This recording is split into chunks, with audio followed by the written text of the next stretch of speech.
नाजरीन, मुझसे बहुत ज़्यादा लोग यहाँ पर कह रहे हैं कि आप इसको टीवी पे नहीं चलाएंगी, लेकिन मैं अपने देखने वालों को जो आज मेरे साथ यहाँ पर मौजूद हैं, शायद मैं वादा करना चाहूँगी कि वो उन्होंने जो कुछ कहा ये चलाया जाएगा। लोग किस कसम पुसरी की ज़िंदगी गुजारने पर मजबूर है, अमन अमान की क्या सूरत हाल है, जो लोगों को ये कहा जा रहा है कब्जा माफिया की तरफ से कि यहाँ से चले जाएं घर छोड़कर, आखिर ये लोग कहाँ जाएंगे। मजीद कुछ और लोगों से गुफ्तगू करेंगे। काफ़ी ज़्यादा लोग हॉस्टाइल हैं। मैंने उस तरफ जाकर इलाके में जान के औरतों से गुफ्तगू करने की कोशिश की, लेकिन वो बहुत ज़्यादा नाराज़ हैं और बात नहीं करना चाह रही और मुझे इशारे करेंगी यहाँ से चली जाओ। नाजरीन, अभी भी मैं एक ऐसे घर के बाहर खड़ी हुई हूँ जहाँ पर अंदर एक साहब जाकर निगोशिएट कर रहे हैं कि किसी तरीके से वो हमसे कुछ बातचीत करें। उन साहब का ये कहना है कि इस घर के 2 लड़के उठाकर लेके गए हैं रेंजर्स।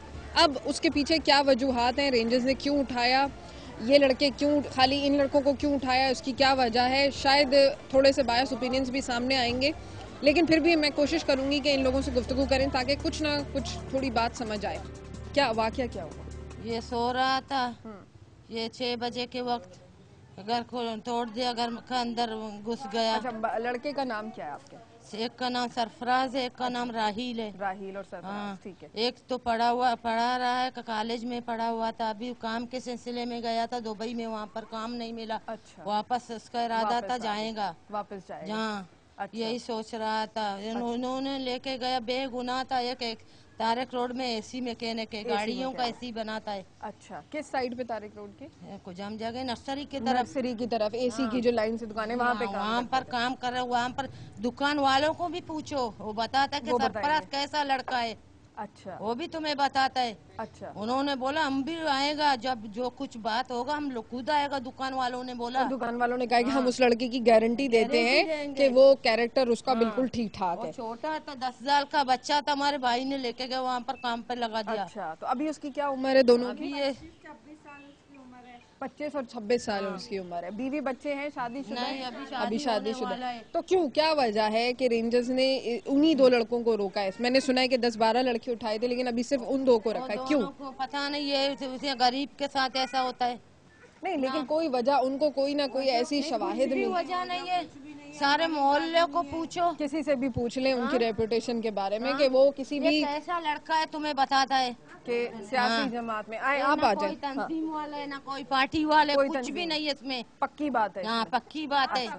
जी, मैं बताना चाहती हूँ, मेरे दोनों भाई हैं, एक छोटा है, एक उससे बड़ा है।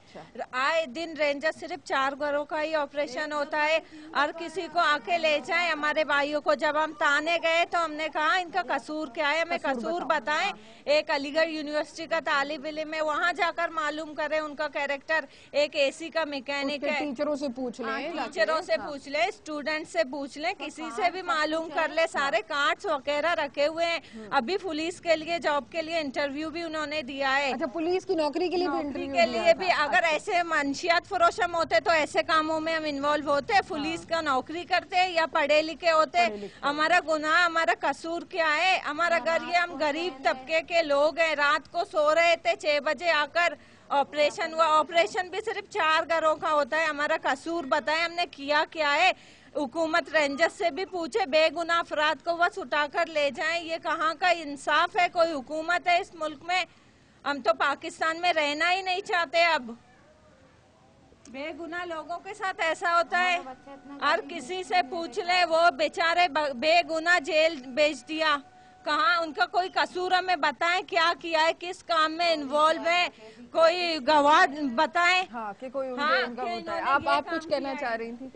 क्या कहेंगे, हमारा भाई का बच्चा सब लेके गया, रात को घर तोड़ता है। हमारा कोई नहीं, 2 लड़कियां हैं, आता है घर में तलाशी लेते।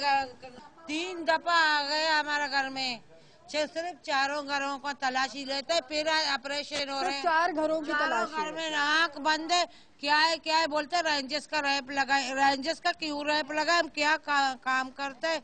दहशत गर्द है या डकैती करता है या मलशियत बेचते हैं? हम गरीब है, सो रहे अपने। अच्छा, यहाँ पर कितने घर कितने इस लाइन के अंदर? हम इस लाइन 5 घर है। हाँ, सब बेन, मतलब जॉइंट फैमिली। देखें, अगर हम ऐसे लोग होते तो हम अपने घरों में सुकून से सोते ही नहीं, क्योंकि हमें तो खौफ होता, कभी पुलिस आएगी कभी रेंजर्स आएगी। हम सीधे लोग हैं, इसीलिए सुकून से अपने घरों में सोते हैं। नहीं, ये नाज़रीन मेरी बहनों की आपने गुफ्तगू सुनी, उनके 2 भाइयों को मेरी बहन मौजूद है। रास में हमारे सुकून नहीं अच्छा, है। ये थोड़ा सा इलाके में ये लोग भी बता रहे हैं कि थोड़ा सा इधर आप हो जाएं कि फायरिंग उस तरफ से बहुत ज्यादा होती है, और ये फायरिंग के जो निशानात है ये कैसे आए यहाँ पर? ये फायरिंग के नहीं है, यहाँ पर मीटर लगा हुआ था।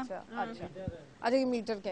अच्छा नाज़रीन, जैसे कि मुझे महसूस हुआ कि यहाँ पर फायरिंग के भी निशानात हैं, लेकिन यहाँ पर मेरी बहन ने एक अच्छा पॉइंट यहाँ पर उठाया। उनका ये कहना है कि अगर कोई ऐसे इश्यूज हैं, अगर लड़कों का कैरेक्टर सही नहीं है तो तब भी इलाके वालों से पूछ लें, उनके स्कूल कॉलेजों से पूछ लें, और जहां वो नौकरी कर रहे हैं उनसे पूछ रहे हैं। कागजात भी हम घरों में रख नहीं सकते, क्योंकि आकर हर कोई को जो भी उनके हाथ लगे ले जाएंगे। जो भी हाथ लगे हाँ, ये इतने साल से उन्होंने डिग्री हासिल की है तो हम उनको ले जाने तो नहीं देंगे। हुकूमत हमारा यानी हिफाजत करेगा, इधर हिफाजत नहीं करेगा, हुकूमत उल्टा आएगा हमारा घर में दिल में तपंग डालेगा।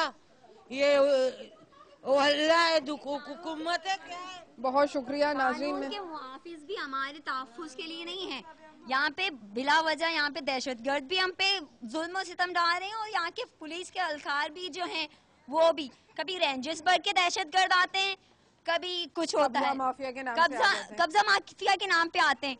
2011 में 22 मार्च को गवर्नमेंट का सर्विस करते थे मेरे भाई हर्षद हुसैन, उनका भी हमने मीडिया पे दिया था।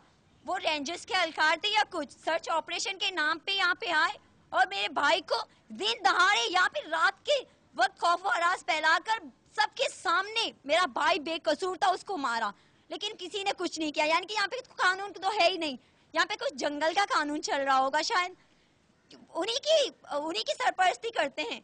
यहाँ पे आम लोगों की कोई सरपरस्ती नहीं कर रहा, कौम की कोई सरपरस्ती नहीं है। कौम की हवाम की कोई खिदमत तो खुदा के यहाँ पे जुल्म ढा रहे हैं। यहाँ पे ना तो हम रात को सुकून से सोच सकते हैं, हमारे मासूम से बच्चे वो बिलक बिलक कर सारी रात रोते हैं और डर के मारे बच्चे इतने खौफजदा हैं, आपको हम क्या बताएं, बहुत ज्यादा अंदाजा कर सकती हूँ। यहाँ पे रेंजर्स के अलकार भी उन्हीं के साथ, पुलिस अलकार भी उन्हीं के साथ, और वोट भी हमारा उन्हीं के साथ। हमने वोट क्या डाला करें? जमहूरियत लाए थे हम लोग।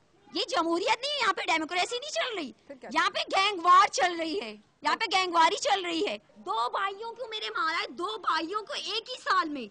2011 22 मार्च को मेरे भाई को रेंजर्स के अलकार ने मारा।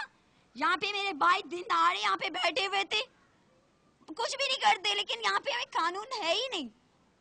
3 जनवरी 2012 कितना फर्क हुआ, कुछ भी नहीं, कितना, एक साल भी नहीं। 22 मार्च से लेके जनवरी साल भी पूरा नहीं। तो उन माँ और बहनों का क्या है यहाँ पे, क्या हमें इंसाफ नहीं मिलेगा? तो वो गवर्नमेंट खुद यहाँ पे बम मार के चली जाए, एक दफा मार दे, हम सभी मर जाएं। रोज मरने से एक ही बार एक दफा मार दे। क्या ये मासूम लोगों का दिल नहीं है? दिल से तो आ निकलेगी, हमारे दिल वो इंसान है, हम कीड़े मकोड़े भी नहीं है। कोई कीड़े मकोड़े की नहीं स्प्रे लेता है, तसल्ली कुछ भी नहीं है यहाँ पे। बस तसल्ली। हम तसल्ली कैसे करेंगे? एक साल में किसी के 2 जवान भाई चले जाए, वहाँ पे सुकून हो सकता है? फिर भी यहाँ पे जुल्म हो रहा है, लेकिन कोई भी जुल्म के खिलाफ आवाज उठाने वाला, कोई आवाज तो पहुँचाओ उन तक, कोई आवाज तो पहुँचाए। आप तसल्ली रखो, तसल्ली को पानी। फिर भी हमारे यहाँ मासूम भाइयों को लेकर जा रहे हैं, उसे हम दहशतगर्द नहीं कह सकते, तो क्या करेंगे? स्टूडेंट्स हैं, उनको उठा के लेके जा रहे हैं। जवान होना, तो जवान होना ही, यानी कि नौजवान होना ही उनके लिए जुल्म है। क्या करें हम? बहुत नाज़रीन, काफ़ी मुश्किल हो जाता है किसी बहन का अपने भाइयों के लिए रोना। जैसे कि मेरी बहन का कहना है कि 1 साल के अंदर भी नहीं, चंद माह के अंदर उनके 2 भाइयों के साथ ये जुल्म किया जा रहा है। और उसका ये कहना है कि इस कौम को जानबूझकर फोर्स किया जा रहा है अपने तरीक़ाकार से, अपनी नाअहलियों की वजह से। वो दहशतगर्द नहीं बनेंगे तो क्या बनेंगे? बिल्कुल। स्टूडेंट्स को वर्गलाया जाता है कि आप ना पढ़ो, कलम हाथ में ना लो, बंदूक हाथ में। अब कभी अपने तहफ़्फ़ुज़ के लिए, अपने तहफ़्फ़ुज़ के नाम पे ही हम ले सकते हैं बंदूक। बिल्कुल। उनके हाथ से कलम को खुद गवर्नमेंट छीन रही है, आप कलम ना लो हाथ में, आप बंदूक लो। नाज़रीन, मैं थोड़ा सा आपको समझाऊं कि अभी मेरी बहन जो बहुत ज़्यादा चीख रही थी, शिद्दत जज्बात से उनको कंट्रोल करना मुश्किल हो गया था, उनके भाई की लाश इस खंबे और इस फुटपाथ के बीच में मिली थी। और आप यहाँ पर देख सकते हैं कि वो गोली का निशान भी आपको नजर आएगा, ये वो जगह है, और ऊपर मजीद गोलियों के निशान आपको नजर आएंगे। ये वो जगह है जहाँ पर उसके भाई को बेदर्दी से कत्ल किया गया था।